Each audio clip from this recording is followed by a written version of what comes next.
बारामतीतील शासकीय मेडिकल कॉलेजचा ढिसाळ कारभार, किसन मत्रे यांचा उपचाराअभावी मृत्यू। बारामतीत आज घडलेल्या किसन गोपाळराव मत्रे यांच्या दुर्दैवी मृत्यूने संपूर्ण शहर हादरले असून शासकीय आरोग्य व्यवस्थेवर गंभीर प्रश्नचिन्ह उपस्थित झाले आहे।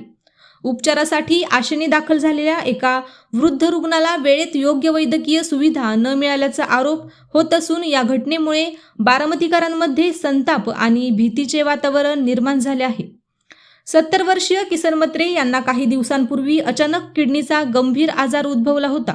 प्रकृती चिंताजनक झाल्यानंतर त्यांना अकलूज येथील रुग्णालयात दाखल करण्यात आले। तेथे सलग 5 दिवस उपचार आणि डायलिसिस झाल्यानंतर त्यांच्या प्रकृतीत सुधारणा झाली होती। डॉक्टरांनी पुढील काळात नियमित डायलिसिसची गरज असल्याचे सांगितल्यानंतर कुटुंबियांनी त्यांना बारामती येथे हलवण्याचा निर्णय घेतला। बारामतीत उभारण्यात आलेले शासकीय मेडिकल कॉलेज सर्वसामान्यांसाठी आधार ठरेल या विश्वासातूनच हा निर्णय घेण्यात आल्याचे नातेवाईक सांगत आहेत। या उपचारासाठी मुख्यमंत्री सहाय्यता निधीतून 1 लाख रुपयांची मदत मंजूर करण्यात आली होती। या मदतीसाठी सुनेत्रा पवार यांनी स्वतः लक्ष घातल्याची माहिती समोर आली आहे। त्याचबरोबर त्यांचे पीए सचिन यादव, युगेंद्र पवार तसेच सचिन सातव यांनीही रुग्णाच्या उपचारासाठी प्रशासनाशी संपर्क साधून आवश्यक सूचना दिल्याचे सांगितले जात आहे। शर्मिला पवार यांनी स्वतः रुग्णालयात भेट देत रुग्णाची विचारपूस केली आणि प्रशासनाला योग्य उपचार करण्याबाबत सूचना दिल्या होत्या। मात्र एवढ्या हालचाली आणि पाठपुराव्यानंतरही रुग्णाला वेळेत आवश्यक डायलिसिस मिळाले नाही, असा गंभीर आरोप कुटुंबीय आणि नागरिकांकडून केला जात आहे। वेळेवर उपचार मिळाले असते तर किसन मत्रे यांचा जीव वाचू शकला असता, अशी भावना व्यक्त होत आहे। या घटनेमुळे मेडिकल कॉलेजमधील प्रशासनाचा गलथान कारभार, रुग्णांविषयीचा संवेदनाहीनता आणि व्यवस्थेतील निष्काळजीपणा पुन्हा एकदा चर्चेत आला आहे। बारामतीतील हे शासकीय मेडिकल कॉलेज उभारताना स्वर्गीय अजितदादा पवार यांनी गरीब आणि सर्वसामान्य नागरिकांना मोठ्या शहरात धावपळ न करता दर्जेदार उपचार मिळावेत हे स्वप्न पाहिले होते। मात्र आज त्याच संस्थेबाबत लोकांच्या मनात नाराजी व्यक्त होत आहे। जर मोठ्या नेत्यांचे फोन, सूचना आणि प्रत्यक्ष भेटी असूनही प्रशासन हलत नसेल तर सामान्य माणसाने न्याय कोणाकडे मागायचा, असा संतप्त सवाल आता नागरिक उपस्थित करत आहेत।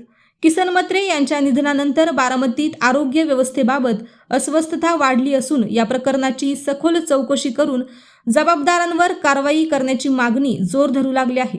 ही घटना केवळ एका कुटुंबाचे दुःख नसून बारामतीतील प्रत्येक नागरिकाच्या मनात भीती निर्माण करणारी ठरत आहे। आज किसन मत्रे गेले, उद्या कोणाचा नंबर, हा प्रश्न आता सर्वसामान्यांच्या चर्चेचा विषय बनला आहे। बारामती मेडिकल कॉलेज ॲडमिट झाली होती। डायलिसिसची पूर्ण ट्रीटमेंट मिळाली नाही। डायलिसिससाठी ॲडमिट केले असता तिथले स्टाफ सांगत होते की दुपारी 1 वाजेपर्यंत डायलिसिस सेंटर चालू असतं, त्यानंतर डायलिसिस सेंटर आम्ही बंद करतो। तर ते पेशंटला बीपीचा त्रास होता, तर पेशंटला बीपीचं स्टेबल केल्यानंतर डायलिसिसला घ्यायची प्रक्रिया असते, पण ह्या लोकांना इथलं काही माहीत नाही। त्यानंतर सगळं ICU विभाग पूर्णपणे हा स्टाफवर चालतो। रात्री मी परपर्यंत ज्युनियर आले, त्याला आमचं पेशंट दगवलं, तरीसुद्धा सिनियर कोणीही रात्रभर आलेलं नाही। आमचे पेशंट केवळ आणि केवळ डायलिसिसवर दगवलं। आज अजितदादांनी आम्हाला एवढी सुखसुविधा केल्यामुळे आम्ही इमर्जन्सी म्हणून या मेडिकल कॉलेजला ॲडमिट झालो आणि आम्हाला आज हा दिवस बघायला भेटला। दादांनी एवढ्या आम्हाला सुखसुविधा करून सुद्धा हे सिनियर लोक अजिबात अंगाला घेत नाही। दादा गेल्यापासून त्यांच्यावरती कोणत्याही प्रकार दाख राहिलेला नाही आणि आज माझं जे पेशंट गेले ते केवळ ह्या सिनियर लोकांमुळे या डॉक्टरांवर गेलेले।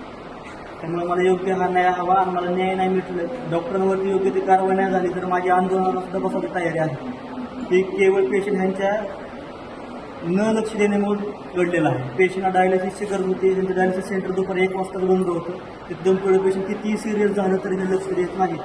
त्यांचं म्हणणं आहे की 1च्या आतमध्ये डायलिसिस आम्ही करतो, तिथून पुढे आमचा स्टाफ अवेलेबल नसतो। पेशंट स्टेबल करून आणि BP लो झाला होता, BP लो करून इंजेक्शन देऊन BP हाय करून डायलिसिसची प्रोसिजर आहे तरी सुद्धा यांनी कोणतीही प्रकारची प्रोसिजर केलेली नाही आणि डायलिसिस केवळ न डायलिसिस केल्यामुळं BP पेशंट लो झाला आणि रात्रभर पेशंट लढाई करत होतं। शेवट पेशंट सकाळी जीव सोडला। एवढं सगळं झालेलं आहे। मला न्याय मिळावा हीच माझी अपेक्षा आहे। अशाच नवनवीन बातम्या पाहण्यासाठी बारामती वार्तापत्र चॅनलला लाईक करा, शेअर करा, सबस्क्राईब करा आणि बेल आयकॉन प्रेस करा।